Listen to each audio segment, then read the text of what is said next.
Hi, I'm Austin's Animals, collecting all things furry. And today, we're going to be counting down the top 5 furry action figures you need to have in your collection. Now, collecting furry can encompass comics, books, all sorts of amazing handmade items, but I found it's pretty difficult to find furry action figures. Be it the expensive cost of toy production and that so much of the furry community is independently made and produced, finding furry figures can be a difficult challenge. But I've been collecting toys my entire life. I started collecting Star Wars. I loved the Ewoks. Probably a big reason why I'm furry. But I've just always wanted to collect toys. So I thought today I'd do a good beginner's guide with 5 figures you need to have in your collection if you're a furry. Number 5, I went with Raccoon from Guardians of the Galaxy. Being a Marvel character, there have been a lot of Rocket figures over the years, although I went with the Marvel Legends Rocket because he is just so nicely articulated. Most of the other Rockets don't have any articulation at all and are just kind of a PVC figure, but this one, as you can see, is just, he's jointed everywhere. Even his tail is on a nice ball joint and can rotate anywhere you want it to. So he's super posable and detailed. There was a Guardians 1 Rocket Raccoon that is just as posable, but I went with this one because of that amazing head sculpt that seems to just perfectly capture the character in plastic form. Number 4 is going to be Chip from the Rescue Rangers action figure line by Funko. This was released a few years ago, before the new Rescue Rangers movie, which, interestingly enough, didn't get any toys. But that's okay, because Funko made an excellent Rescue Rangers line. Now, unfortunately, this line was really difficult to find at retail, and did not ship anywhere. But for some reason, Chip is much easier to find than Dale and Gadget. But that's okay, because Chip is an excellent figure. What really makes this figure for me is the paint job. He just looks like a cartoon brought to life, and the colors really pop. Throw in some really decent articulation, probably the most articulation you can fit into a tiny character like this, and you just have a really excellent action figure that it doesn't even need to be with the Rescue Rangers to pop on a shelf. Just put this next to any cartoon or cartoon DVD display and he'll look really nice. Number 3 is Fenix from Jazzware's Fortnite toy line. This is a hyper-articulated anthro fox that resembles the likes of Star Fox, and the figure was, without a doubt, inspired by the world of Star Fox. You've kind of got the green jumpsuit, the sticky bombs from Star Fox Assault, and the Star Wolf pauldrons. So he's kind of an amalgamation of everything that makes Star Fox great. But even not as a Star Fox fan, this figure is awesome. He's basically an anthro fox that can get into any position, ride in any vehicle. He's got butterfly hinged legs and ball jointed shoulders and thighs, so he can really do any pose. He doesn't come with this sword, but I'm just demonstrating that he can hold any accessory. There is nothing this figure can't do, and if you like any fox character, I guarantee you can find a way for this figure to kind of fit in that role in your collection. A really cool guy. Number 2 is going to be Warg from the Lord of the Rings.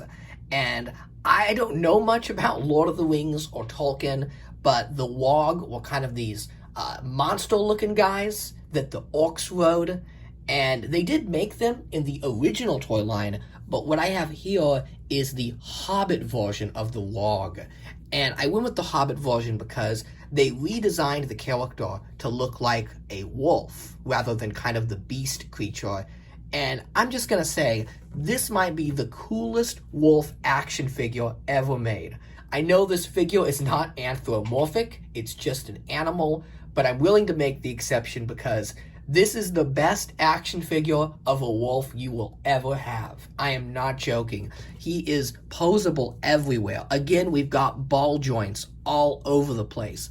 You never see animals with ball-jointed paws, and like the hind legs are even posable. Even the torso has a ball joint in it, so you can have the wolf kind of jumping at an angle. The mouth is hinged too, which is always a favorite for furry figures, so that they can have that mouth open and chew on something or bite. Just really cool, neat figure. And you wouldn't expect it in the Lord of the Rings line. These guys are technically scaled to smaller action figures, since the creatures are supposed to ride them, but I think even for 6-inch figures, this would make an amazing dog or wolf figure. So really cool gem there. It's from the Hobbit toy line, which was released all the way back in 2013. And for our number one, a bit of a deep cut, we have Metabeast from a toy line called Zivaz that was released by Hasbro back in 2003. Nobody bought this toy line and it didn't do well, but the concept is basically that the figures are modular and can be interchanged. But they gave us some truly amazing anthro designs, including this Panther Warrior that I absolutely love. Now those weapons, again, are not the ones that came with the figure, but just demonstrating that he can hold any accessory and also get in any position. All of the joints on this guy are so fluid and work so wonderfully that they can hold any pose. Again, we have a head with a hinged mouth that can be open or shut, as well as a ball-jointed tail that can get into any position, giving us one very cool Panther Warrior. But what really sets this figure apart from the rest is those interchangeable parts, as this toy actually has a transforming feature. And with just a couple simple moves, really all you have to do is take off the armor pieces and sort of bend the figure down. You get a feral panther, like a regular animal. So the toy can actually transform from anthro to animal form. And I've never seen that accomplished on an action figure successfully. I mean, this isn't Beast Wars. It's not turning into a robot. It's going from animal to anthro. And I think that is such a cool concept that was executed perfectly. This figure looks great as a feral panther and as an anthropomorphic warrior. A really underrated line. There's lots of great anthro figures, but if I had to pick one truly great one, it would be this guy. He just pops. His colors are great. I think he is unbelievably cool. So cool that I bought 2 of them, and I'm so happy to have him in the collection. Okay, and that concludes our list. I hope some of those figures were fun. Maybe you've heard of them. Maybe you haven't before. Either way, there's lots of furry figures out there. I could probably make 5 or 10 more of these videos. So let me know if you want me to make more of those. But I want to hear from you. What do you collect? Do you collect anything furry? Whether it be art or books or figures? Let me know, because I'm always looking to expand the collection and add some fun things to the furry den. That's all for today. Thanks for watching and have a great day.